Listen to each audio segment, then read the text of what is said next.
Good evening, everyone. Good evening, good morning, depending on where you're at in the world listening to this. My name is Melanie Yazzie. I'm with the Red Nation. Hello, my relatives.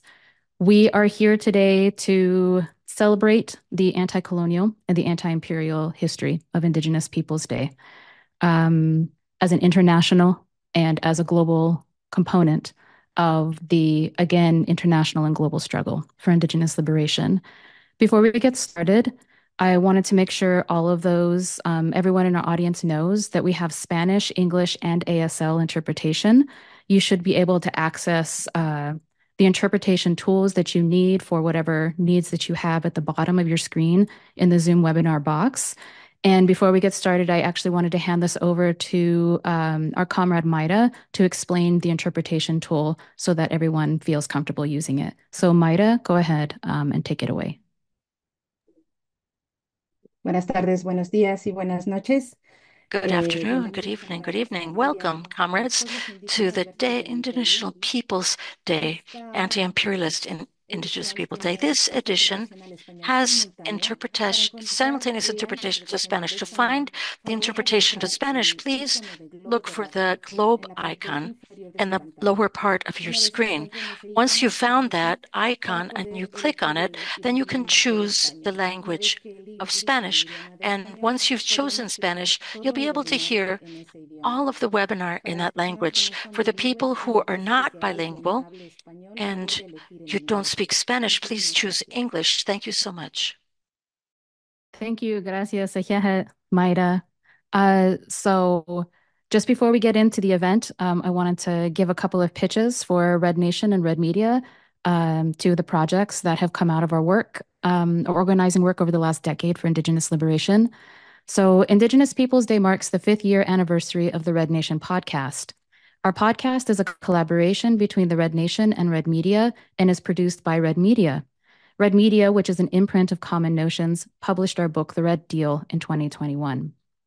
Red Media exists to fill the need for Indigenous media by and for Indigenous peoples.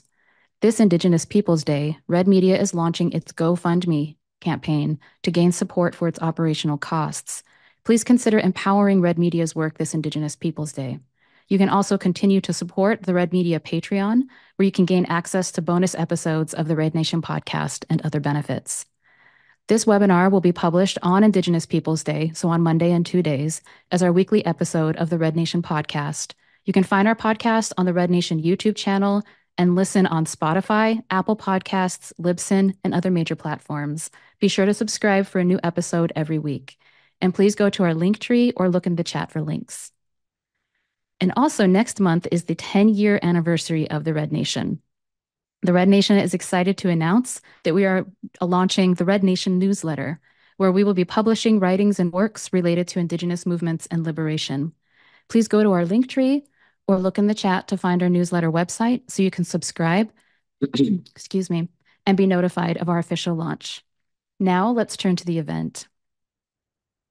I want to open this evening's event with a few comments about the history of Indigenous Peoples Day. In June 1974, on the final day of the first International Indian Treaty Council meeting at the Standing Rock Indian Reservation, the mood was serious. A colossal task lay before the survivors of genocide. Counter-revolution was rearing its ugly head. American Indian movement leaders had been tied up in the courts after the armed takeover of Wounded Knee in 1973. The FBI's notorious COINTELPRO program had infiltrated the organization, nearly crushing the Indigenous movement in the United States. Yet something else was astir. The Lakota and Dakota elders who asked them to take a stand at Wounded Knee now asked their warriors, the men, women, and children of Red Power, to take their struggle to the United Nations. Sensing the gravity of the situation, Oglala AIM leader Russell Means took the microphone. He said, "What we are into is revolution, turning that cycle of life always back," he told the crowd. Taking the Indigenous movement to the UN and aligning it with struggles throughout the world saved AIM from collapse. Put another way, global solidarity prevented the end of a movement. The International Indian Treaty Council spent 4 decades working with peoples from all continents. The 2007 United Nations Declaration on the Rights of Indigenous Peoples, a touchstone document, was the fruits of their efforts. That international solidarity was evident at the Standing Rock protests against the Dakota Access Pipeline in 2016 and 2017. It lives on in the spirit of Indigenous Peoples Day. In 1977, the Treaty Council, upon achieving NGO status, called for the end of the celebration of Columbus Day and declared instead the International Day of Solidarity and Mourning with Indigenous Peoples.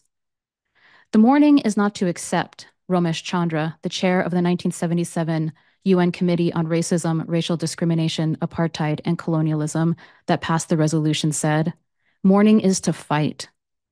Indigenous peoples also got support from many organizations, such as the African National Congress and the Palestine Liberation Organization, which recognized that the devastating legacies of European colonialism and African slavery had to be addressed in the Americas. The same year that the subcommittee recognized Indigenous peoples as a category, it also recognized Zionism as a form of racism, which was later repealed in the 1990s. This solidarity wasn't a fleeting moment. In 1982, Spain and the Vatican proposed a 500-year commemoration of Columbus's voyage at the UN General Assembly. The entire African delegation, in solidarity with Indigenous peoples of the Americas, walked out of the meeting in protest of celebrating colonialism, the very system the UN was supposed to end. The commemoration was crushed, and the UN declared a celebration of the world's Indigenous Peoples Day and the Decade for the World's Indigenous Peoples, which began in 1994. The second decade was declared in 2005. And so our sacred duty today is to caretake this vital tradition. And this is something that we're trying to do tonight with this Indigenous Peoples Day event that the Red Nation has organized. We helped to pass Indigenous Peoples Day 9 years ago. So in October of 2015 in Albuquerque. Albuquerque was one of the first US cities to pass Indigenous Peoples Day. So this is something that we've been involved in for a very long time as an organization. We've seen Indigenous Peoples Day become a part of kind of settler state mechanics around the politics of recognition. And while it is important to celebrate Indigenous resilience, we must never forget, right, the anti-colonial and the anti-imperial spirit that is Indigenous Peoples Day. And so Red Nation has not held an Indigenous Peoples Day event, whether virtual or in person, in several years. And so we wanted to come back in 2024, especially in light of what is happening in Palestine, where decolonization and anti-colonial struggle undertaken by our Palestinian relatives has completely changed the world. And now that we understand moving forward, right, as Indigenous people, it really is decolonization or extinction. And so with that, I would like to introduce our panelists for this evening and pass the microphone over to them. So our first panelist, Dr. Vivian Tatiana Camacho Hinojosa, is the National Director of Ancestral Traditional Medicine with the Vice Ministry of Ancestral Traditional Medicine of the Ministry of Health of the Plurinational State of Bolivia. So sorry, I think I botched that, Vivi. She is also a high-level commissioner for Alma Ata 40 years in the Americas region for the Pan American Health Organization. With extensive experience in the health sector, Dr. Camacho has worked as the coordinator of health for the Bolivia Peoples, represented the Andean region in the Latin American coordination within the World Movement for People's Health, and is a Quechua midwife and promoter of respectful birth and ancestral midwifery. As an Indigenous communicator and member of the Abyayala Network for Indigenous Communication, Dr. Camacho is committed to promoting ancestral knowledge of Indigenous peoples as a specialist surgeon in interculturality and health. Welcome, Vivi. So our next panelist is Nick Estes. Nick Estes is a member of the Lower Brule Sioux tribe. He is an assistant professor of American Indian Studies at the University of Minnesota and the co-host of the Red Nation podcast. Welcome, Nick.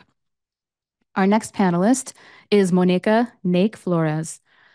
Naik is a queer Chamorro activist and artist from Guahan, commonly known as Guam, who organizes with Prutehi Litekian, and I'm so sorry if I mispronounced that, Save Retidian, to confront harms from militarization and colonization imposed in the Marianas Archipelago and the Pacific and Marianas for Palestine. Welcome, Naik.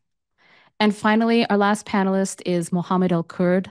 Mohammed is a poet, writer, journalist, and organizer from Jerusalem, occupied Palestine. He is best known for his role as a co-founder of the hashtag Save Sheikh Jarrah movement. Currently, El-Kurd serves as the first ever Palestine correspondent for the nation. Rivka, his debut collection of poetry, was published by Haymarket Books in October of 2021. Mohammed became a comrade of the Red Nation in September of 2023 when he stood with us and spoke minutes before the infamous shooting on September 28th, 10 days before Al-Aqsa flood. And with that, I'm going to turn it over to the panelists. I'm going to ask the first question. And the order in which we're going to go for the first question, Vivi, you're going to speak first, and then Nick, you'll speak second. Monaeka or Nick, you're going to speak third, and then Mohammed, you're going to round us out. You'll have 5 minutes to respond. And so that's that. So the first question that our panelists are going to address this evening, what is an Indigenous definition of imperialism and anti-imperialism? So I'm going to pass it over to you, Vivi, to get us started. Thank you so much to all of you. Greetings with so much love and affection from the plurinational state of Bolivia. Sumah puncha y cachun tukuikunapa, hatun napay kuituku gangunapa, noga suti Vivi Camacho, noga jochalita cani kai sumah llachta, Bolivia, nisgata tiakuni. That's my original language. I am a Quechua from the plurinational state of Bolivia, and I'm so happy to be participating with you because today it's a reflection day. Today, today we need to remember 532 years of indigenous resistance. So when we are talking about imperialism, we need to remember that those ideas that came to promote this colonial imperialism more than 500 years ago are still alive. I mean, they are still prosecuting people, taking their land, taking the resources, taking the identity. It's very necessary to remember that we have our own identities, that we remember who we are. Colonization and imperialism are so linked that they have, the main idea was to extirpación de idolatrías. Idolatry prosecution, which means you must forget about Mother Earth. And with that, I want to sing this little song. Creo en mis dioses, creo en mis huacas, creo en la vida y en la bondad de Viracocha, creo en mi Inti Pachacamaj. Tomo mi charque, tomo mi chicha, tengo mi coya, mi cumbi, lloro a mis malquis, hago mi chuño y en esta pacha quiero vivir. Tú me presentas Runa Valverde junto a Pizarro, un nuevo Dios, me das un libro que llamas Biblia. Tu Biblia no habla, no quiere hablar. Nada se escucha por más que intento, tu Dios no me habla, quiere callar. In this little song, we remember that they came with a Bible, with a cross. They came and say, as Eduardo Galeano said in this little history, they came and they had the Bible and we had our land. And then they said, close your eyes and pray, get the Bible, and they took our land. So Eduardo Galeano remembers us that we had our own spirituality, and that colonization had to do the prosecution of the spirituality of our land. It had to do with the prosecution of our identities, our languages, our way of staying connected with life, with cosmic cycle of life of Mother Earth. In another little writing of Eduardo Galeano, he said, October 12th, the discovering, it was the day our people discovered that they lived in America. For us, it was Abya Yala. They discovered they were naked and they were living in sin. They had to give obedience to a king and a god in another lands. And that god invented the dressing, the guilt, and they sent to burn our peoples. So we discovered hatred and we discovered what they brought us because before colonization, existed wonderful civilizations, existed millenary people here.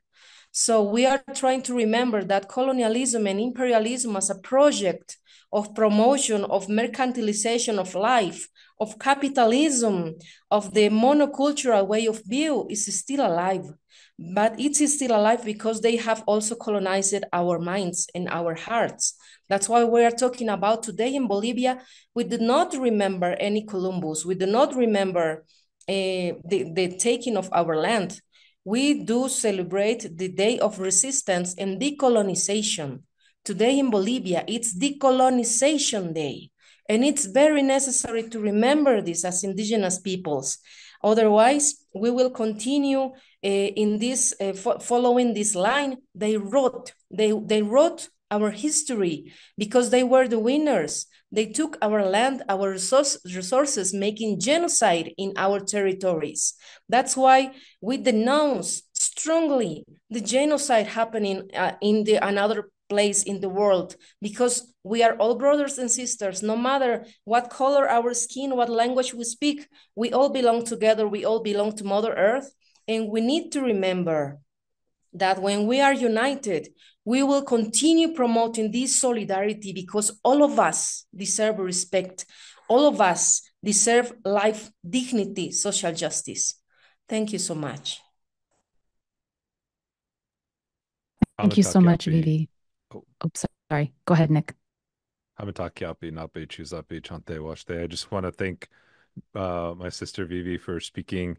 Actually, she and I were celebrating Indigenous Peoples Day and the Day of Resistance and Decolonization in La Paz with millions of Wipalas and really beautiful people about 2 years ago. So, that's a really beautiful occurrence. And I just want to echo some of the things that Vivi has said and how we understand what imperialism is, as well as how we understand what anti-imperialism or decolonization is. And one perspective is to look at this recent attack, especially coming in the United States. If you look at the elite journals like the Atlantic magazine, these East Coast liberal journals, they're attacking this concept of settler colonialism. Most people in their everyday lives don't use that term, but indigenous people know what that term means. Settlers come to colonize, to eliminate, to replace, to destroy. And the reason why this term is under attack is because it's awakened a generation of young people in the West to what not only their country is, the United States, but also what the Zionist entity called Israel is. It's both countries are premised on the destruction of indigenous people. And to get the best view of what that means, I remember when I was in Bolivia with Vivi, and in my limited Spanish, I could understand the conversations that were happening, but they call the United States Gringolandia, which is basically where the gringos live, right? And that's the truth. I mean, it's how the rest of the world relates to the United States. So it's one thing to be from the United States. It's quite another thing to be colonized by the United States, to be internally in indigenous peoples that has been targeted with destruction. And if you want to understand what U.S. imperialism is, you have to begin in the 17th and 18th centuries, when what became the entity that became the United States began its first foreign relations with indigenous peoples, right? These were not immigrants. Immigrants don't come to replace a native population. They didn't come to integrate into our laws, our customs, and our ways of lives. They came to destroy us and to take our lands and resources. And then they made us indigenous. We wouldn't be indigenous had Europeans not come to our land. I would just be Lakota today. So that's the threat, that is being sort of posed by this term settler colonialism, because it's a bad thing, right? Colonialism, genocide, racism ought to be easily recognizable forms of oppression. Therefore, they should be easily forms of oppression to condemn. So how do you undo racism, colonialism, and genocide? you undo it through decolonization. People want to turn that into a nice, lovely phrase, but as we can see in the way that the United States has targeted 1/3 of the planet's populations with unilateral sanctions to essentially choke out any alternative to its hegemony, its supremacy. The people in Venezuela have paid in blood. The people of Bolivia have paid in blood for trying to break those chains and to de-link, from the U.S. imperialist system. So has Cuba, for example. And we only need to look to Palestine to see the lengths to which, the depravity to which this settler colonial system will go towards just to maintain its supremacy. And so it should be a lesson not just to, indigenous people, but to everyone, because this system is also about controlling the thoughts and the minds of European people, as much as it's about controlling the thoughts and the minds of the people it attempts to colonize.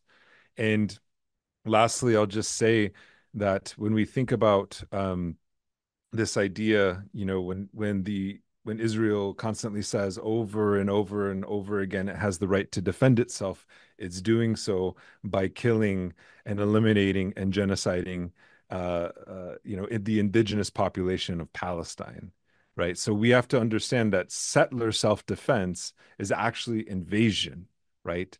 And decolonization or indigenous self-defense is always criminalized. It's always dehumanized. So just to articulate the idea that there can be an alternative makes you criminal in the eyes of the system. So that's the way that this operates, and this is the origins of Indigenous Peoples Day. It's not just a day to mourn what has been destroyed, but it's to remember what can and ought to exist in a world of justice and peace. Thank you so much, Nick. We will move to, I believe, Nick, you're next. Yes, thank you. Hafa day, everyone. Sizos Masi and Sana Masi to the Red Nation and to everybody for being here today. It's an incredible honor, really. I'm very humbled to be here with this amazing panel.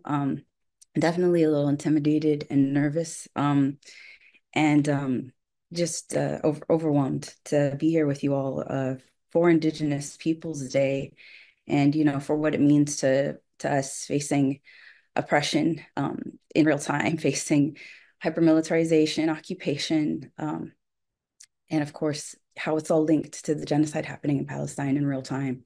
You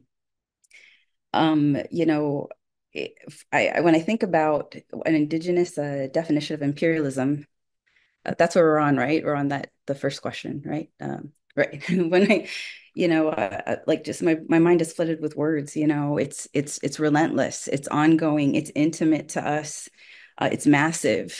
It happens through all of these violent modes of land occupation, land theft, genocide, and the poisoning of our lands and waters through military occupation. Military occupation is, to me, equals imperialism. As we're watching the hypermilitarization of our island, the contamination of our land and waters, the desecration of our ancestors here, we know it's directly connected to the genocide in Palestine. Right now, our island is being built up again to be a site for war, being made for a target for war through increased military occupation. 30% of our island is occupied by the U.S. military. And as an unincorporated colony, a military outpost of the United States, we don't have a vote. We don't have full protection of the Constitution. And,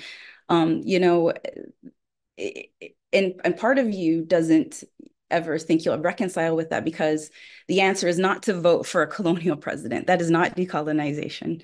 The answer is, not to become incorporated with the colony. For us, it is true independence is the only way. For many of us, true independence is the only way to right the wrongs of our colonial history and the colonial violence that endures.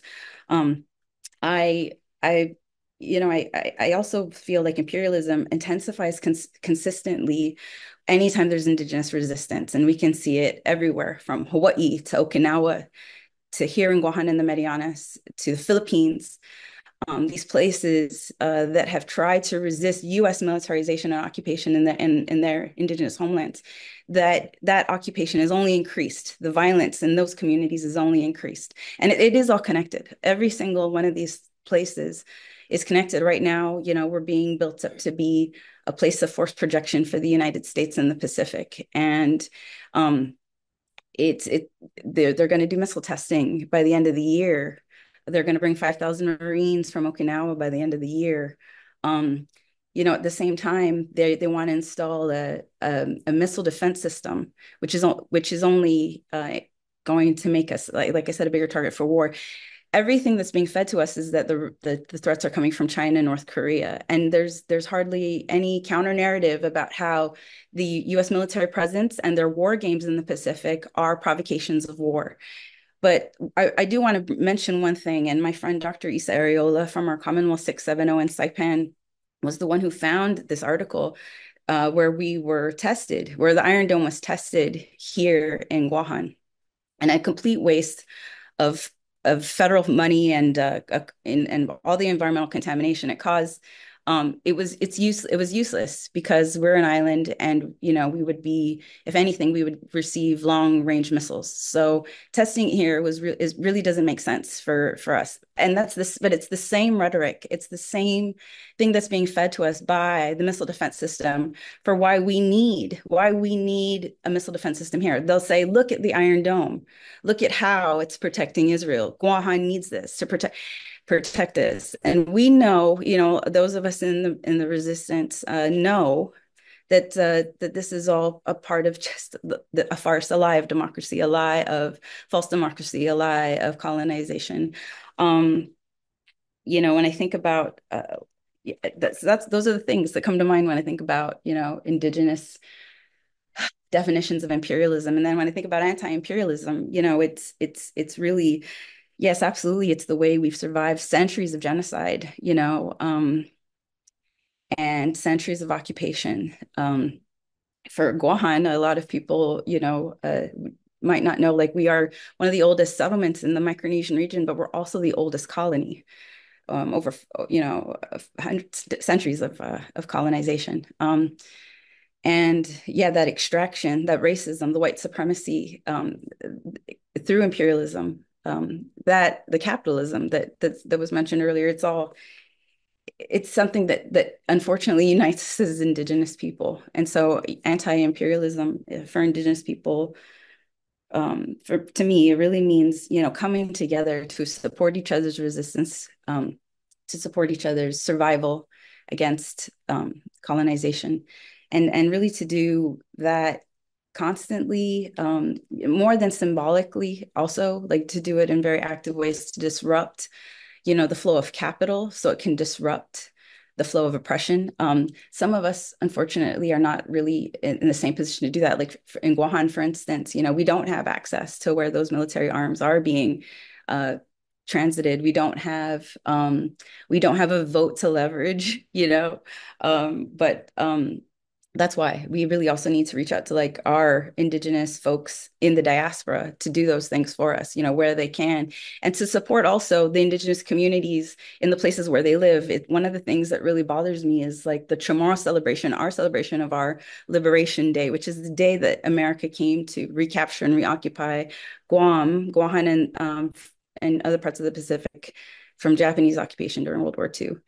And it's become this co-opted, very militarized celebration. It started as something as a celebration of Chamorro survival during wartime has become really propaganda, in some ways to support, military occupation here. And it really, something that really disturbs me is when I see Chamorro celebrated in other parts of, in other native lands where they live. And I want to challenge, our relatives in the diaspora to also to think about that, and to, wherever they live in the world, support Indigenous resistance where they're living. And, instead of doing these fiestas for Liberation Day and Reoccupation Day, what a lot of us call it, they should be out at Red Hill, they should be, working against mining extraction. They should be doing whatever they can to help the resistance wherever they're at. So thank you all so much. It's an honor to be here, and I'll pass it on.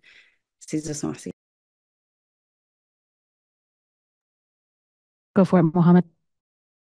Hi, everyone. I just want to say thank you for having me. It's really a pleasure. It was really a formative experience to spend some time with the Red Nation in last September. And it's really funny that it was just days before October 7th. I really wanted to write about my time there, but it's just, our world was turned upside down. But I say all this to say it is really an absolute pleasure to be here. And I think the question is, a challenging question, but I don't think I'm going to do a better job of answering it than other people already have. But I think today we are receiving, kind of very graphically and very unavoidably a lesson in what imperialism means and what anti-imperialist struggle also means on our television screens, on our phone screens, for many people in their own backyards. This is Gaza against the world. This is Lebanon against the world, and I think, it's these men and women. It's mostly young men in flip-flops and tracksuits who are carrying their rifles and facing fortified tanks, who are showing us what it means to have an anti-imperial struggle, and showing us what it means for decolonization, to abandon the metaphor and the symbol and the slogan, and to chase after its material manifestations. And we witnessed not only the slaughter of these people, but also the criminalization and censure of anybody within the empire, within the belly of the beast, who dares even acknowledge, their means of resisting the imperialism. And this is quite, I don't know, I don't want to call it amusing, because I don't want to belittle the kind of pain and suffering it has caused, but it is quite amusing to witness this, particularly in a state where tens of thousands of academics have built careers, some of them lucrative careers, on talking about intersectionalism and decolonial struggle and so on and so forth. But to address the main issue of the question, what is an indigenous definition of imperialism? I think many of the other panels have already addressed this, but I think one thing that rings true for us as Palestinians and for indigenous people here is that imperialism mutilated the meaning of the land, or it has kind of cemented a mutilated definition of the land and the resources of the land, and the land itself is a resource. All of these things became private property, became things that can be bought and sold, and the price of this privatization is extermination. I think this is the most glaring example of imperialism, outside of the arrogance that comes with imperialist nations, the relentless violence that comes with imperialist nations. This kind of, I don't know, defacement of the land is so characteristic of it. And in order for us also to achieve, an indigenous anti-imperialist definition. Well, first I should say that, like the kind of anti-imperialism I engage in it's purely discursive, and particularly today when the official death toll is 40,000, the expected death toll is in the hundreds of thousands in Gaza and in Lebanon. This kind of discursive work oftentimes feels futile. Not to say that it's without value, but it does feel futile. So I say what I say now with a grain of salt, but I do think our responsibility as people who operate in the public sphere is to, one, formulate our arguments in our languages in a way that embody the Palestinian condition or the indigenous condition, in a way that embodies and embraces and is unashamed and unabashed about resistance and our resistance of colonization. And the other thing also is, imperialism, I think, has kind of deviated our understanding of the land, and I think we really need to recenter our understanding of the land. In Palestine, we talk a lot about the right of return, which is an absolutely sacred right for us. We talk about, I often say, Israeli settlers drink their coffee from my balcony. But I think oftentimes in this discourse, we neglect um, some underprivileged classes who were landless, who were farmers, who were peasants, who lived on lands owned by feudal lords, who these farmers loved and cultivated these lands and owned these lands just as much as we own our lands that have deeds and documents and so forth. And I think, if we are to have a revolutionary definition of anti-imperialism and the imperial struggle, I know this is like far in the future, maybe hopefully not too far, but we also need to take into account all of these people who built Palestine and who built, all of these other colonized places who did not have their names on a deed and who, have a right to these lands just as much as anybody else.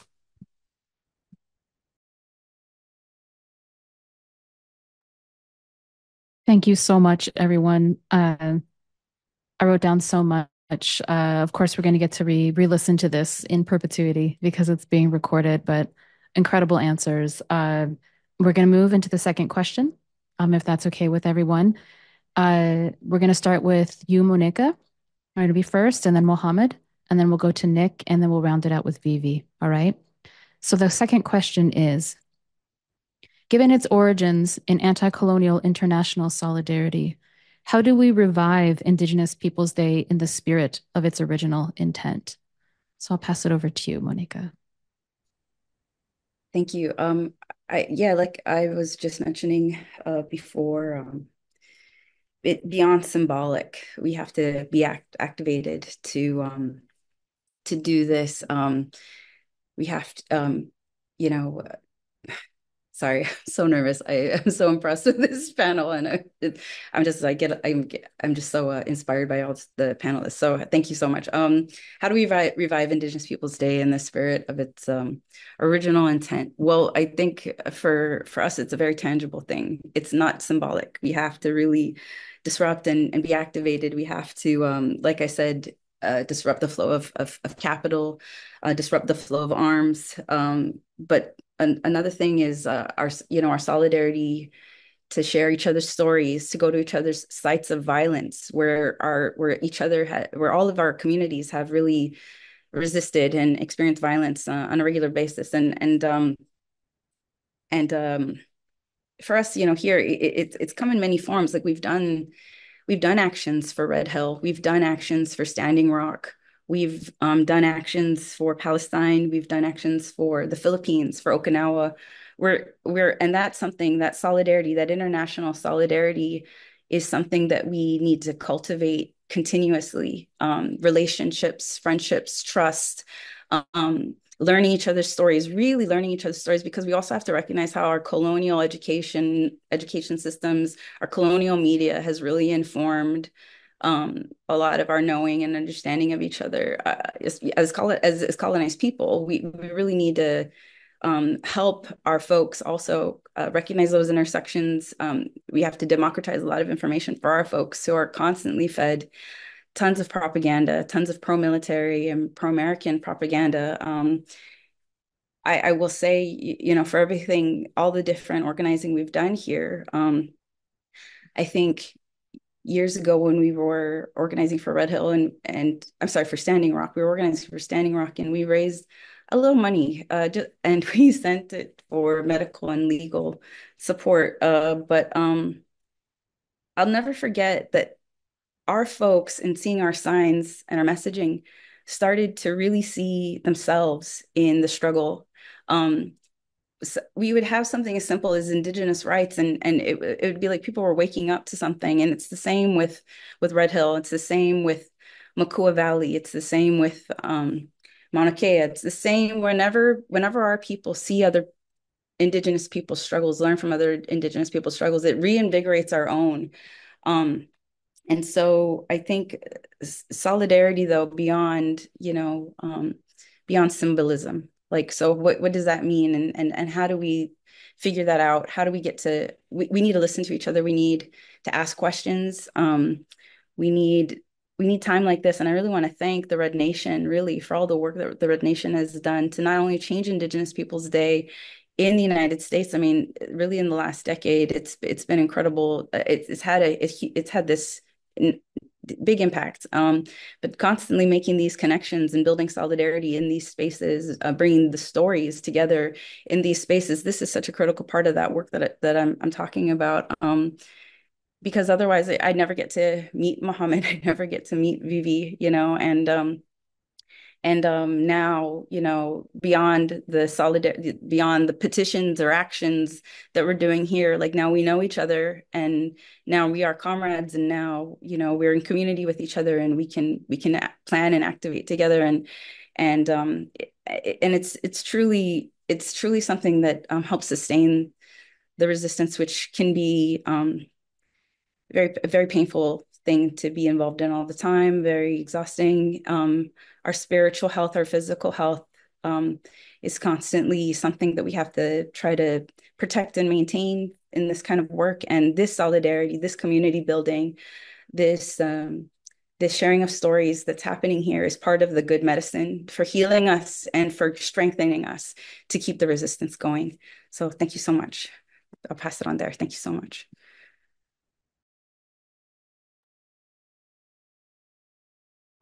Thank you. That was excellent. I mean, I don't really know if I have much to add, but I was really compelled by your kind of rejection of symbolic gestures. I remember when I first met with the Red Nation, we did the Red Nation podcast, and I and I said that I really hate land acknowledgements, and I still do, kind of like not, not in an essentialist way, but I do hate the kind of perfunctory nature of land acknowledgements, the kind of like way that certain people can feel they can be absolved of the material ways in which they benefit from stolen land by simply acknowledging that they are on stolen land, or like remembering the name of the tribe, or so on and so forth. And the question then becomes like, how are you materially involved in, let's say, the liberation struggle of Indigenous people? How many Indigenous people do you know, and how many people do you talk to?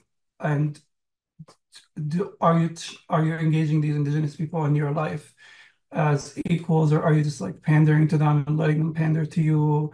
Do you have disagreements with them? Like, where do they stand in your psyche? Are they just a tool for you to kind of absolve yourself of certain guilts, or are they actually challenging you? I think one main thing that needs to be spoken about in the context of land acknowledgements is the need to center Indigenous voices. Now, I say this obviously, and I hesitate to say it because I understand how misapprehending identity politics can often end up in elite capture, and how some of many Palestinians I know are insufferable, and I don't want them to talk about my cause, and I can't imagine this is the case for all other communities. But what I mean by, centering Indigenous voices, actually centering the voices on the ground, the voices most materially impacted, by colonial erasure, by colonial theft, and so on and so forth. And lastly, like there's a lot to be said about like uplifting environmental efforts, about political education, intercommunal and across communities, about supporting decolonization efforts, particularly like in real time, not just theoretical, conceptual support, but actually supporting people taking, things into their own hands and doing what they need to do. And I think the last thing, which is I think one of my shortcomings, and I'll say this as a Palestinian, is that there needs to be kind of like, and this is why I hesitated to answer this question, because I didn't want to collapse both struggles, both the Palestinian struggle and the Indigenous struggle here, onto each other. But I do think there needs to be kind of cross-community conversation, not just like we show up at your events, you show up at our events, but I think we need to be in conversation with each other. Unfortunately, as a writer, I will say that, seldom do I open a book about Palestine and feel that it's talking to me. I feel like all of our books, we write them for the white gaze, for the colonial gaze. We're trying to persuade people who have spent decades and decades refusing, the evidence of their eyes and ears. We believe that we can somehow persuade them. And I think it is our responsibility, at least as writers and scholars and so on, to talk to each other. It's my responsibility to talk to other Palestinians, but also to other marginalized communities and to be in conversation with each other. I know it sounds a bit romantic, even corny, and I do think there is so much we could learn from each other. There's so much love we can share with one another. And also there are grievances, I am sure, that some our communities have with each other that can be ironed out and that can be learned from. I'll stop here. I don't want to ramble.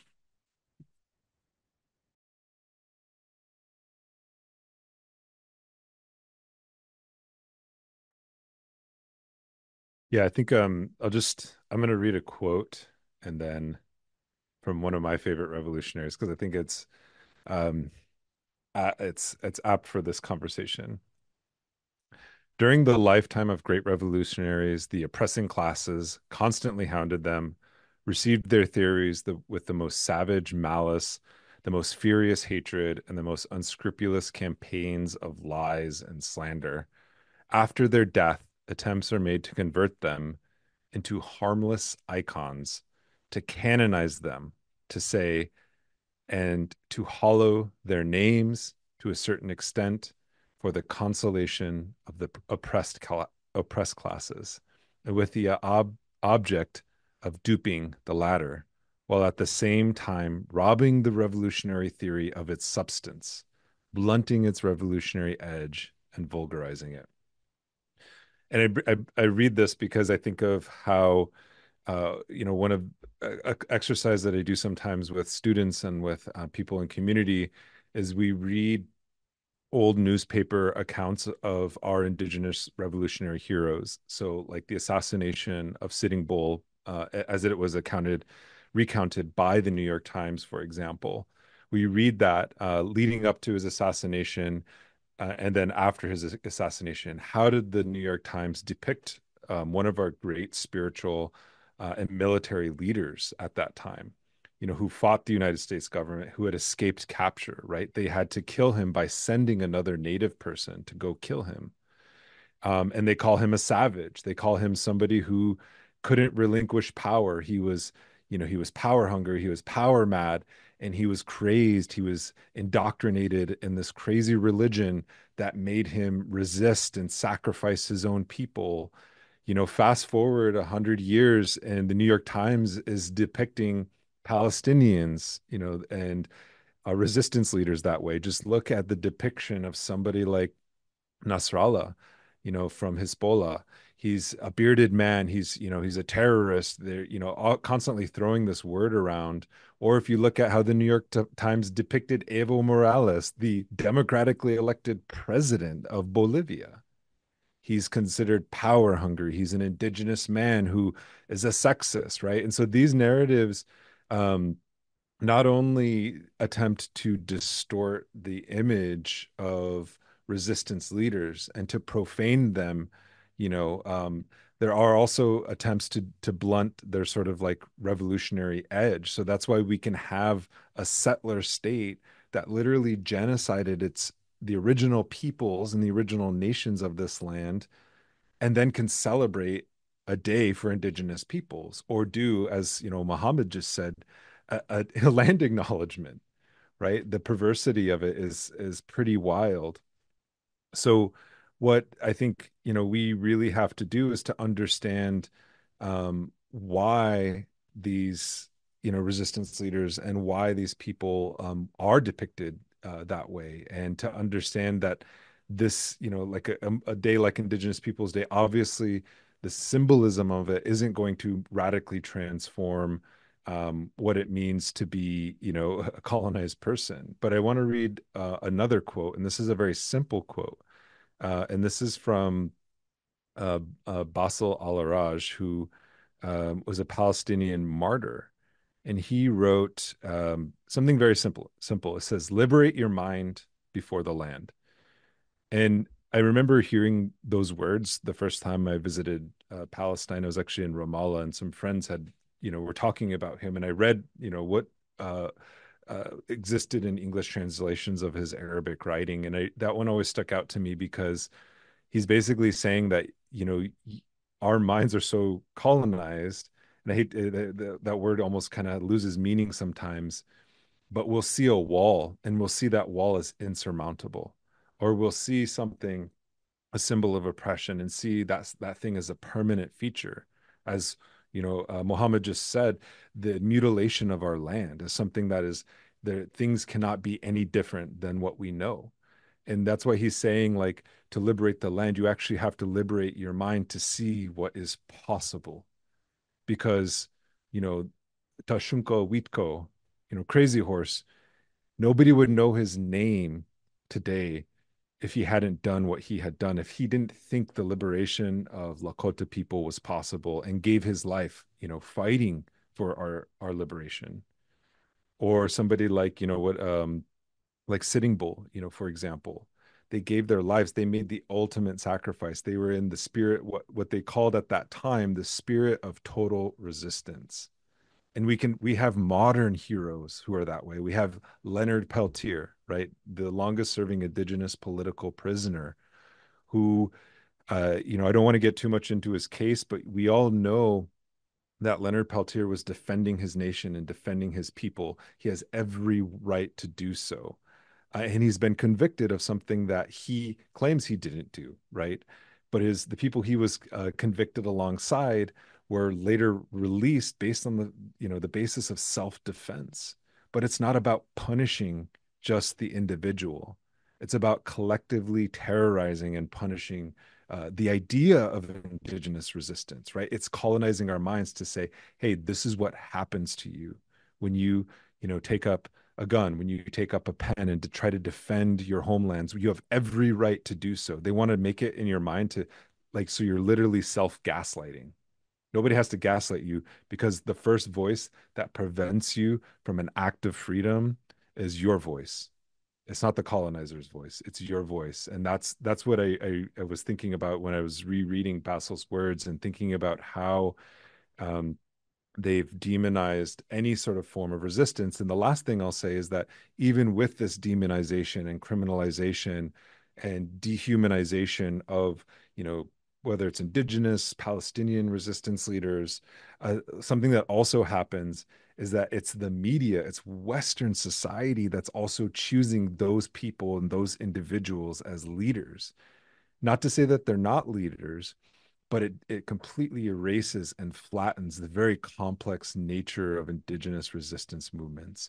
People will look and point to male leaders as the sole sort of like source of leading resistance, or the sole sort of inspiration for those resistance, completely erasing the roles of women, of youth, of non-gender conforming LGBTQ activists, or that resistance happens, as much about gathering food and surviving and creating community, and, reconnecting with the land as it does in these more overt sort of spectacular forms. So it also distorts our understanding of what, resistance means. And lastly, I'll just say that if we want to recuperate and to revive and to reclaim Indigenous Peoples Day and its radical origins, it's not to be sympathetic with each other's struggles, or sympathetic towards people who are being victimized and dehumanized. It's actually to be inspired by those who resist and fight for freedom. That should be our starting point for solidarity, is the inspiration of resistance. Thank you, Nick. Thank you, Naik. Thank you, Mohammed. It was amazing to hear each of you, because we need to remember that we belong together. We need to remember that our solidarity,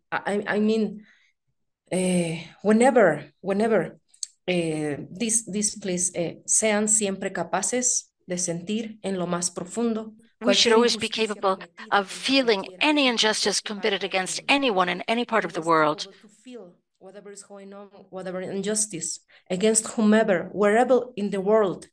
Dr. Ernesto Guevara, Che Guevara mentioned this. The first illness we have to heal is social injustice.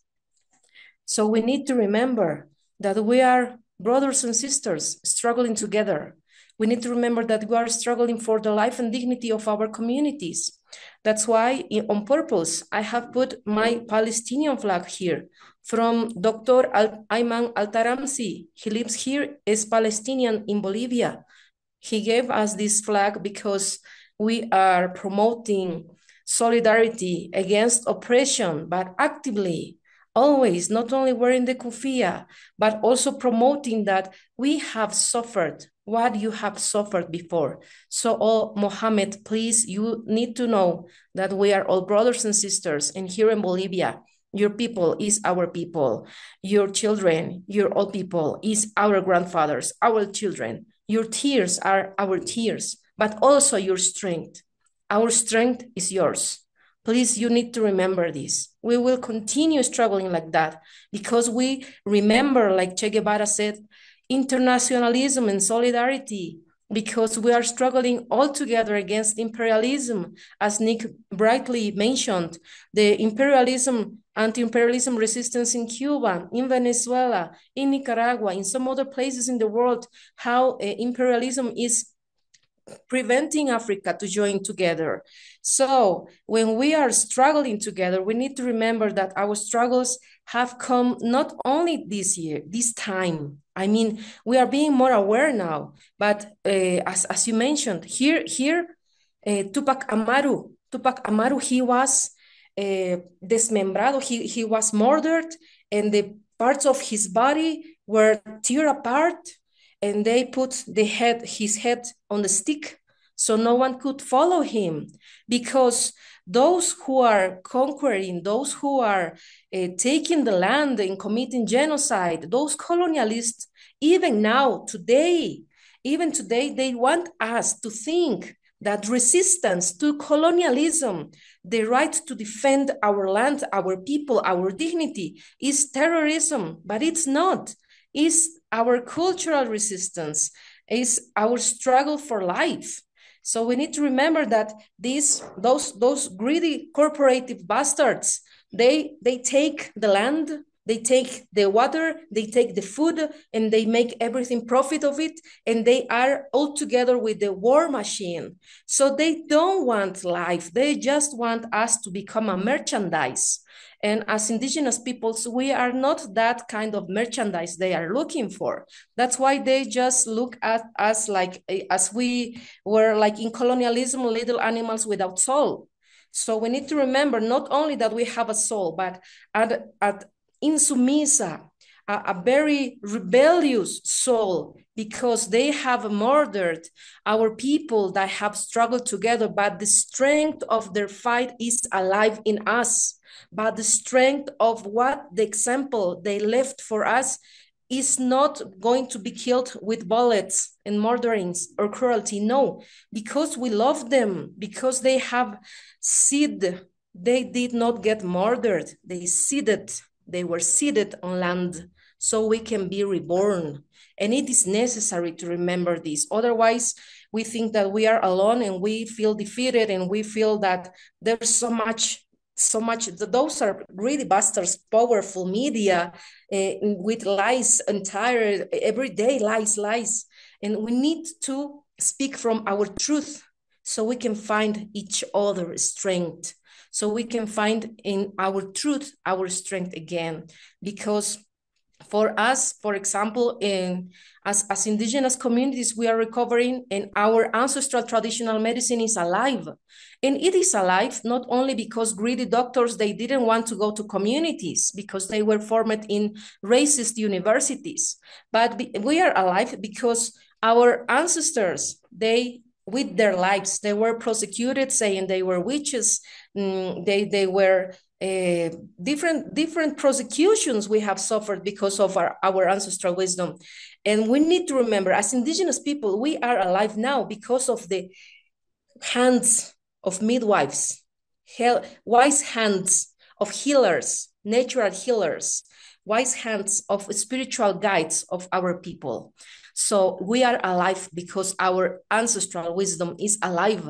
And it's not something like capitalism take us like something, un adorno del sistema, something nice the and decoration of the colorful system. this little space because those colorful little Indians, the racism is so disgusting, but also they want to take us like our ceremonies for show or business, and it's not like that. Our ancestral ceremonies are ancient, strong cultural resistance. When we go to do our ceremonies, our prayers, our offerings, we are calling back the strength of the ones that loved us so much, that they want us in this world to be happy, in this world now to have dignity, to be proud of being indigenous, to remember that we come from brave women, brave men that have struggled for us. And that is the strength that we have. That's why we will celebrate this November 1st, November 2nd, beautiful, beautiful tables receiving the souls of our ancestors. Remember that the love that they had for us is the love we have for life. That's why what we love, we will defend with our lives. So one of the best ways to remember, to honor our indigenous roots is dismantle the colonialism, the oppressive systems in our daily practices, in academy, in institutions. I am working inside health ministry, which is so racist, colonial, patriarchal, but we need to be strong, remain strong, because we are opening like this, when you have a concrete, then a little seed because it's life, powerful life. This little seed come in this little hole, but it's so concrete, so hard, so awful. But then come rain, little wind come with some earth, and somehow this seed sprouts and grows and grows. And somehow it will be so huge that it will break this wall. So we need to remember we are those seeds. We are the most beautiful dream our ancestors dream of. Please remember this. Even with Palestinians, we have gotten tired of crying with you. Now it is time to be strong together, because as seeds of life, we have been taking care of rays of sunlight, of moonlight, healthy water, healthy food. So recovering our ancestral traditions, our ancestral parties, our ancestral food, our ancestral medicine is part of the resistance. It's not any folkloric issue for capitalism. It's our inner ancestral resistance to remember that we are so loved and we belong to this cosmic life, to this cosmic cycle. And when we will go back to Earth, new life will come, and we will become those strong, loving ancestors for the next generation. Thank you so much, my dear. Hayaya.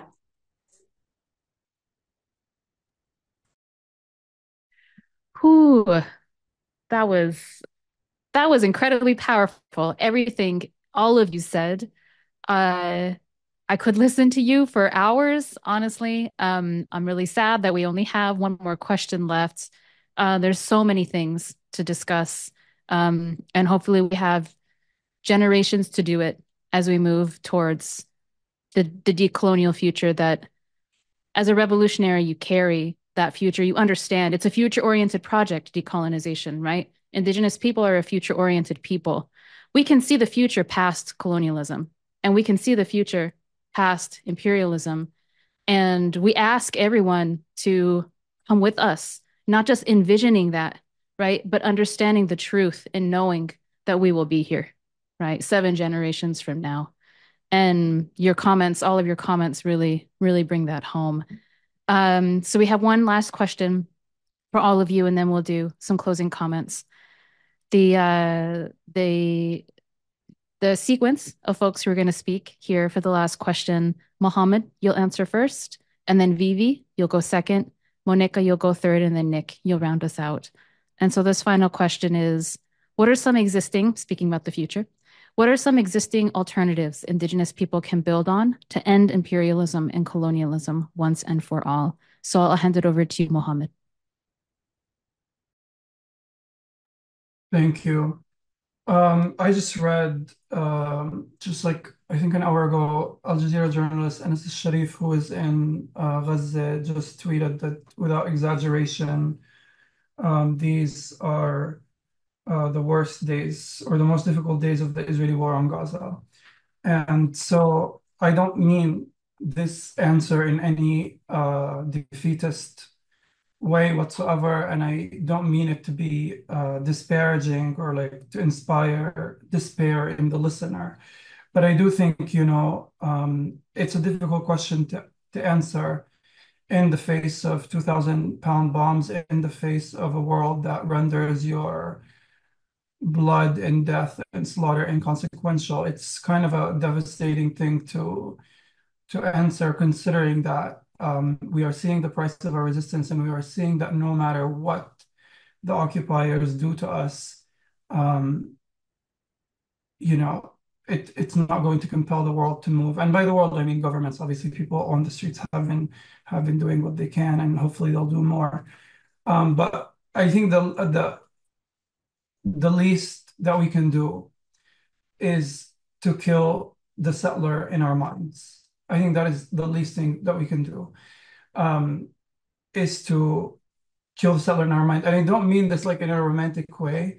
I mean to quite literally look at the patterns of thought that we have that have internalized the ways of the oppressor, that have internalized the colonial gaze, the self-censorship. Not only the self-censorship, but the flagellation of our siblings, the blaming of our siblings when they slip up or when they dare take a measure that we are not courageous enough to take, or when they say the quiet part out loud. This kind of like blaming and inter-community like blame, doing the occupiers' work for them. And again, I don't mean to kill the settler in our mind in a romantic way.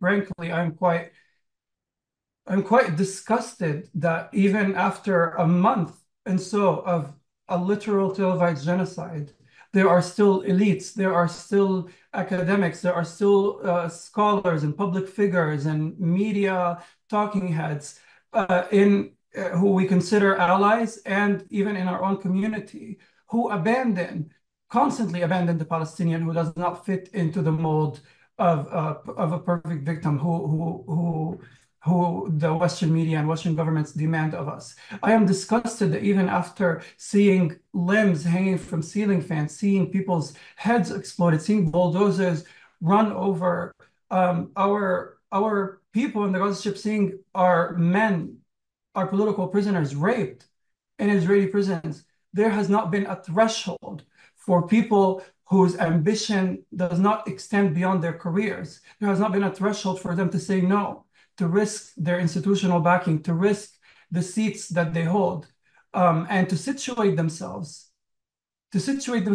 in the position of the Palestinian that decides to pick up the rifle, that decides to say no to occupation. This is what I mean by killing the settler in our mind. There has to be a moment after one whole year of genocide where we decide that no, my own personal interest is not more important than the lives of tens, if not hundreds of thousands of martyrs who died while defending their lands, or while just merely being resilient, who have sacrificed or who have been forced to sacrifice. And I don't mean to go on a diatribe here. I really don't mean to go on a diatribe here, but I think what I'm noticing happen in recent months is that, simultaneously, and the majority of it is that there's a collective crushing of Palestinians, there's erasure, there's censure of Palestinians. Palestinian academics are being silenced and pushed out of their jobs and are being harassed, people in the streets. Just 2 days ago, an Arab girl, or yesterday actually, an Arab girl in, I can't remember what state, forgive me, had her throat slit by some white man. We hear about these crimes against Palestinians and Arabs constantly, but at the same time, we have to be honest and real that there are limited but very real niches in which Palestine is emerging as some sort of social currency, some sort of social capital.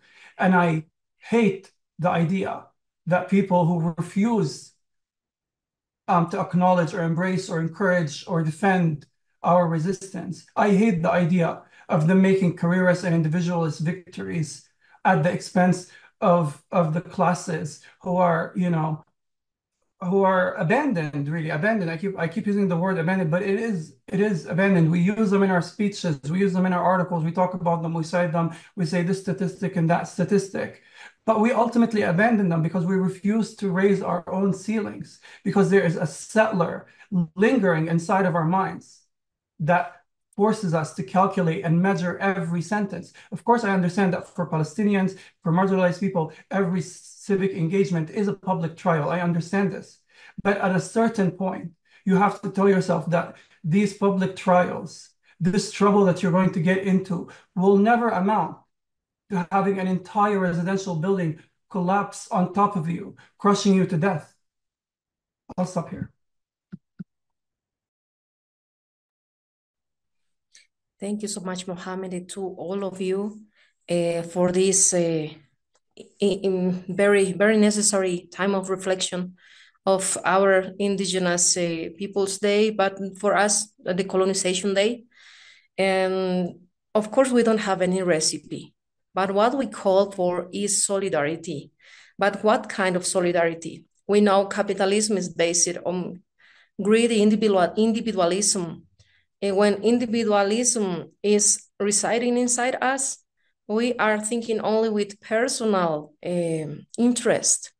Most of it is economic interest. So you can have corruption, you can have greed, you can have exploitation by one another. But when we internalize again that we belong together and that we owe ourselves to our communities, and we start to think about not only one of us, but all of us, we will start to remember that when community is strong, we will be strong. So we will start remembering again that defending the rights, the access to land, territory, to healthy water, the right to food, the right to education and shelter. For all of us as communities, we will be stronger. But as I do agree a lot with Mohammed, for us, we had Paulo Freire that said, we don't have any education that makes us think about the internal oppressor that we carry inside, because colonial education has to do with it. Colonial education alienates you from who you are. You have to change even what do you look like, what do you dress. You have to live your history, your language, everything when you go to university, or you will face awful racism. That's why we need to address different fronts of struggle: academic struggle, land struggle, uniting together against different systemic oppressions. And it is from reciprocity, from solidarity, from taking care of each other, thinking that we all deserve respect. Those simple aspects, they seem like very small, but they are very powerful. And even when we talk about solidarity, and I know how hard our many communities in the world, I know one of the awful situations in the world now alive is what Zionism is causing in Palestine, in Gaza. But also Africa is suffering of hunger. Also, many other countries are being now not on the scene, but suffering. Also, the taking of their land, of their resources in different situations. That's why we need to continue communicating. As an Indigenous communicator, I do promote Indigenous radio community. So we need to remain ourselves informed, but informed and organized to organize these international mobilizations, to organize different situations that help us join strength together, to support our people that is mourning their dead people, and to remember again that even though as we have suffered genocide, you will also prevail. You won't be erased from earth as Zionists want. But we need to remember that the seeds that have been said, for example, the leader of Hamas, Ismail Haniya, or Hassan Nasrallah, the leader of Hezbollah, or also the great Leila Khalid. They led, they thought of people, their struggle, like our Ernesto Che Guevara here in the Americas region. They struggled for a future for not only their only people, but for humanity. And we need to remember this. We are one humanity. This humanity have said enough and have stood up and started the march, as Che Guevara said. Hemos dicho basta y vamos a caminar. And to remember this, I have this beautiful song that I want to leave you to remember that we are strong. And even in our songs, in our joy, maybe I know when you are mourning, it's so difficult to smile and find again this strength of life. But we have music, we have poetry, we have listening to each other, to our stories. This is also part of our medicine to heal each other, taking care of us, singing and dancing. Here during the colony, we had the epidemic of dance.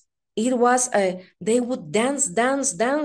Even they die dancing, but they would die dancing for freedom, for struggling.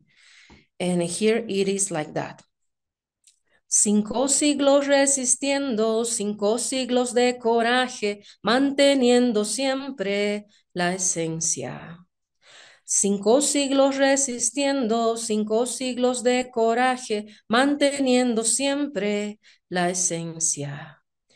Esto es esencia y es semilla y está dentro nuestro por siempre.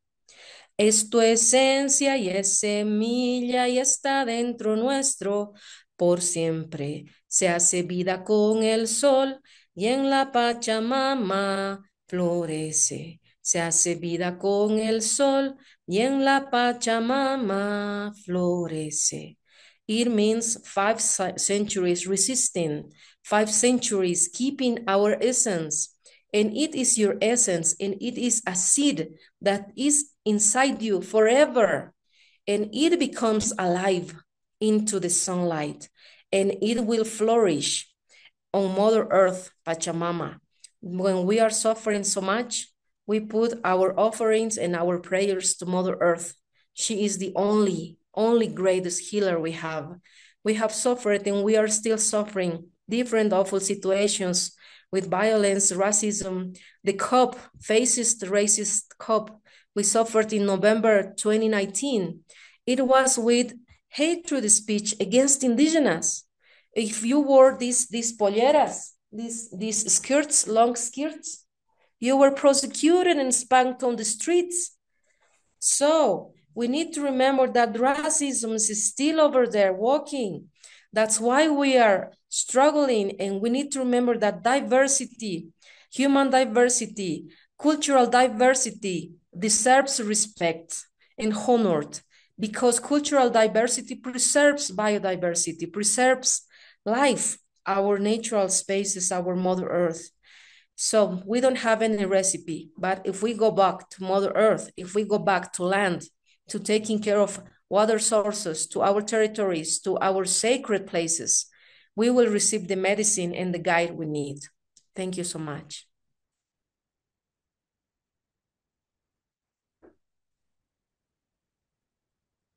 Thank you, Mohammed and Vivi and Nick, and of course, Melanie, for this amazing conversation. You know, and this act of solidarity, this act of resistance here today, just to be together. But I've really been hearing a lot of things I've been reflecting on, and the things that you've been saying. One, of course, that we're watching decolonization happening in Palestine, and we owe everything to Palestine right now. And then remembering the love from our ancestors, like Vivi mentioned earlier. I was just thinking about how folks even here have amnesia about that.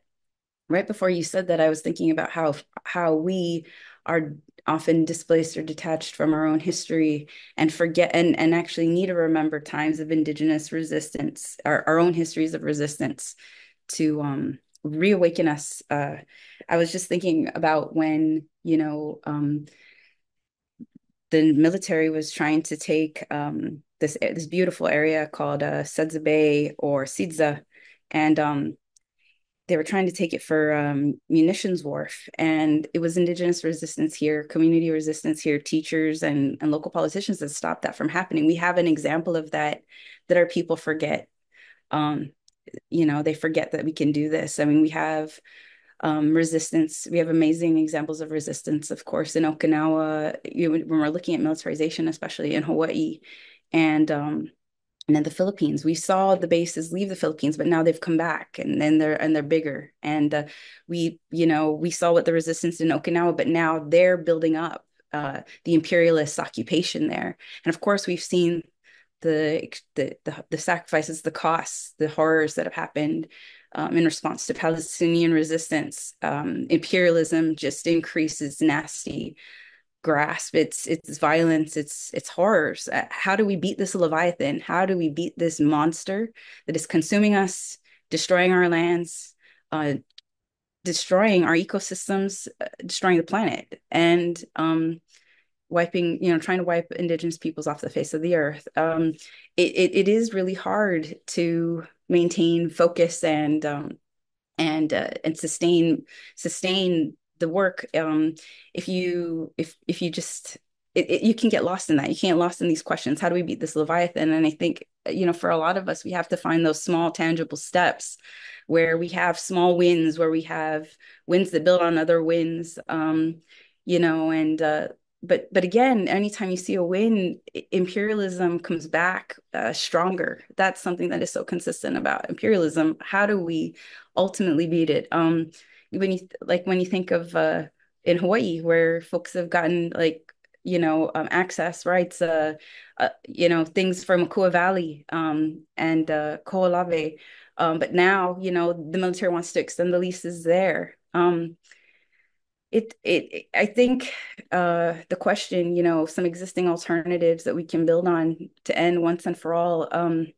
I think our existence is actually evidence of enough too. Also, we've survived centuries of colonization and genocide. Our lands have been poisoned. We've survived wars, but it is really hard. It is really hard to maintain focus. So I think that's something that's really key. We have to maintain focus. We have to consistently be in conversation with each other. I really appreciated the folks that brought that up earlier. I completely agree.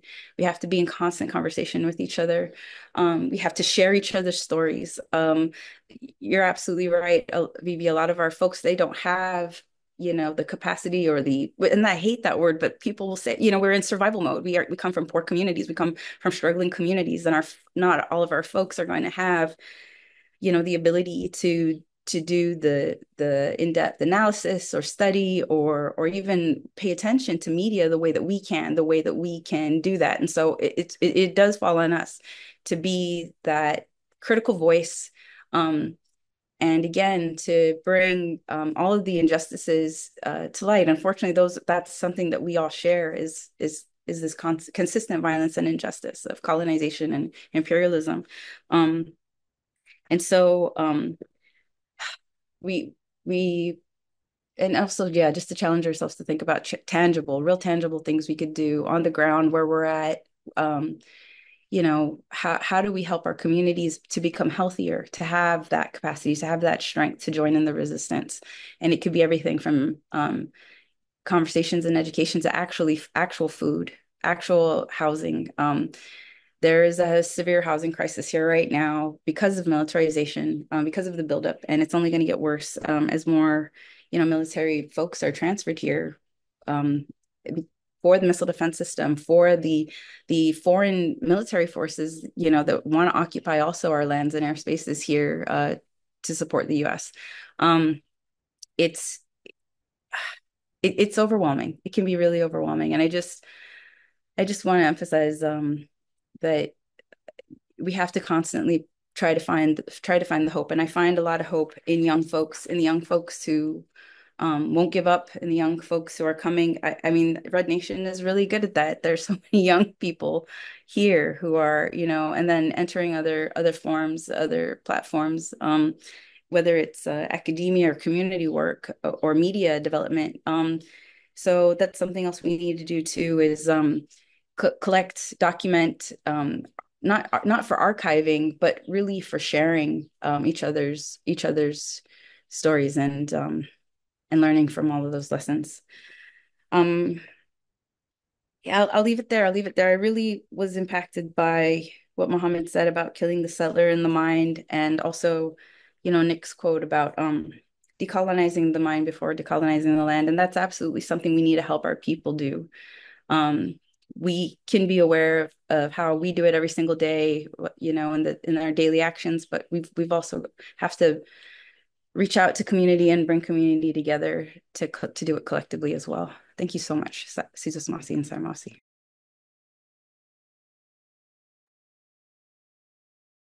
Thank you so much, everyone. This has been incredible. Again, so much to think about and to act on, and to continue to build together. We are close to the end of our time for the event. If any of you have any closing comments you would like to make, I will open that up for you now. Otherwise, we can Oh yeah, I wrap still need up. to answer the last question. Oh, I'm sorry. Sorry, Nick. Yeah, maybe it's a good place to end it too. But I don't want to be the last voice. So if anyone else wants to just chime in at the end, but I'm going to try to summarize a little bit about what we've all talked about, and we're talking about alternatives, and I want to just kind of bring up some things that other speakers have said. First of all, Mohammed, you're kind of encountering what indigenous peoples have encountered for centuries in terms of people not, like, of all the things that we could be caring about, people not caring about or completely erasing the fact that there's an ongoing genocide happening. I mean, we're proof of that. The United States is founded on the continual genocide of indigenous peoples here. And oftentimes we're not the best example, because they will be like, well, you never really decolonized the land. Um, and I think there's a truth to that in some ways, but it's also trying to understand several things at once. Like, one would be to think about what is, the sort of material sort of form of decolonization. But I think Vivi and Monique also like pointed to some really great sort of ideas about, like, what does decolonization exist, or how does decolonization exist beyond just this sort of this kind of like rote or like really sort of vulgar materialism, because it manifests in a very material way in terms of the violence that's necessary sometimes for self-defense. But it's also not what solely motivates and inspires people. And I saw this, I think for the first time I experienced it when I was in Bolivia, in terms of like the Wipalas and the just the flourishing of indigeneity as it existed there, and the multiple different indigenous peoples and how it was practiced. It's not to say that everything was peaceful, and there's still struggles, because they were having a protest about the defamation and the defacement and the disparagement against Wipalas and indigenous people that were happening at that time. But it showed you that it was more than just access to healthcare, safety, land, water, food, but it was also a psychological and a spiritual component that can't really be measured. And we're seeing that right now. I mean, if you think about, the Lakota Nation defeated the United States government militarily. We defeated the United States government. Like, that's what we lead with. We defeated them multiple times on the field of battle, that we, to the point where they had to, do everything. They had to take our children because they couldn't fight us militarily. They had to destroy our food systems. And we're seeing that in Palestine. I mean, it's every colonial situation. They project themselves as this immovable, and vulnerable force that goes through, that's macho, it's this man, and it's just like going around killing things. But look at who they kill, look at who they target. They can't fight fighters in the field of battle. We saw that on October 7th. The Israeli military literally collapsed when, on a one-on-one, confrontation. It literally collapsed. We saw that when they fought, the most advanced military at the time, the United States government fought us. It literally collapsed because it was what was psychologically we were defending, and spiritually who we were. We were fighting in self-defense, and we had all of these things in front of us that grounded us and connected us to the land. But the colonizer creates indigenous people in this way to demonize it does demonize our spirituality, our language, our culture, all those things. But it does that to take the land and to take the resources and to justify our elimination. But it's also something more than that. And I think Vivi and Mohammed also pointed this out. It's actually because, whether it's the indigenous people here in the Western Hemisphere, in Bolivia, in Venezuela, or in Palestine, it's because it represents an alternative, a social, political, cultural alternative to Western imperialism. And that's not just an indigenous thing. That's not just a Palestinian thing. It's everybody's thing, right? And it's fighting for everyone, and it's a universal. And I think that's what scares people the most. That's what scares colonizers the most. You have like TikTok moms who are talking about Palestine, you know, and it's because of the indigenous movement here in the United States, whether it was at Standing Rock, Line 3, all the various frontline struggles, that was promoting this idea that this is a settler colonial system bent on the elimination of native people. And it's also targeting your water supply. You drink it. We all live on this land together, whether you like it or not. Um, but also it targets nations like Bolivia, because for 13 years, Bolivia stood on its feet. It began a decolonization process of centuries of colonialism. And that was unacceptable to the United States. That was unacceptable to Western imperialism. So they had to knock them back down to their knees. They tried to, they didn't quite succeed.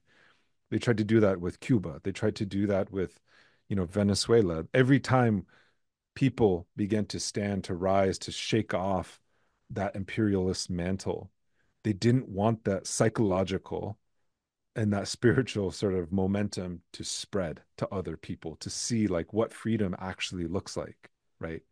They want to make the cost so unbearable, right, that there can be no alternative.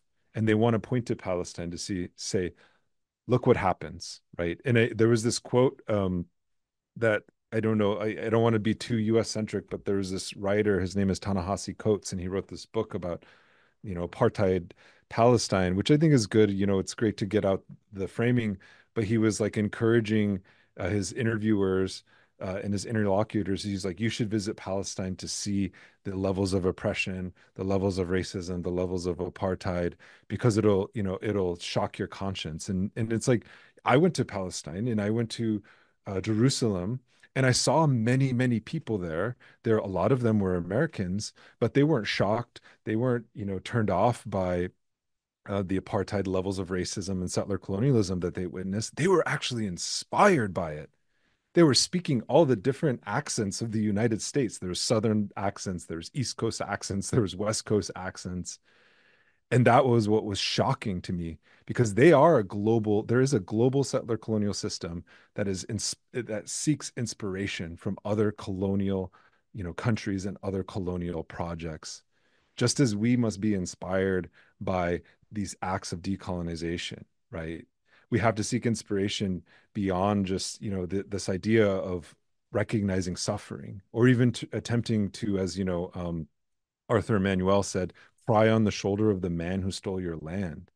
We're taught as writers, as people who are media producers, especially in the imperialist core in Gringolandia, to appeal to the very people who have nothing but contempt for us, and to beg that they recognize our humanity. And what I think I've seen in Bolivia, what I've seen in Palestine, what I've even seen in Guam, and the work that Nike has been doing, is that it's like it's refusing that sort of politics and saying that we don't need your recognition, we don't need your approval.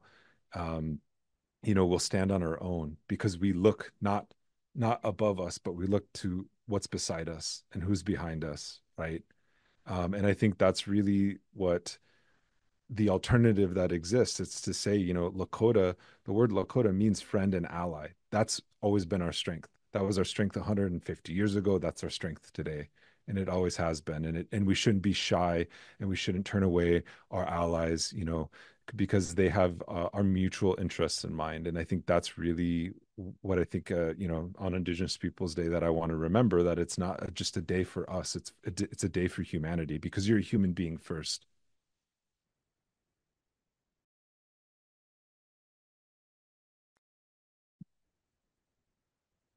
Thank you so much, everyone. Apologies for my previous premature ending to the event.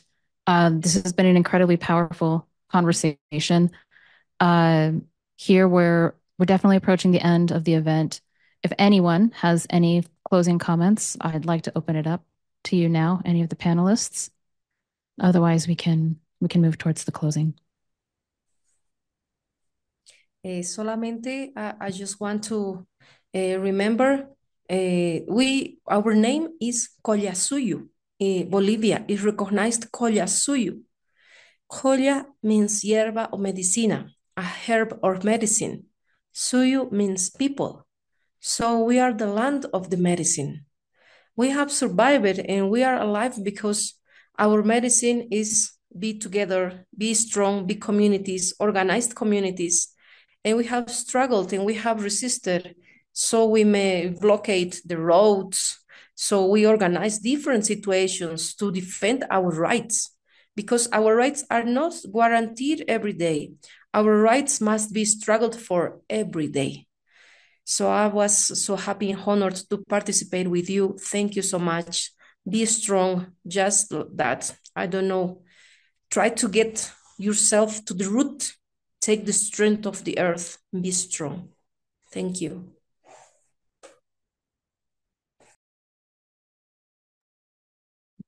Thank you so much for those closing words, Vivi. On behalf of the Red Nation, I just want to say on this Indigenous Peoples Day, we send and dedicate the formidable strength that we have as Indigenous people and as Indigenous revolutionaries to all peoples who struggle, to all oppressed peoples who struggle against the violence of imperialism and colonialism. And we gather all of our collective strength, which again is formidable as Indigenous people, and we send that to our Palestinian relatives in particular. So thank you everyone for joining us. Again, this event will be available on our podcast and on the Red Nation's YouTube channel. Please consider donating to Red Media and the Red Nation to support this work. Good night, everyone.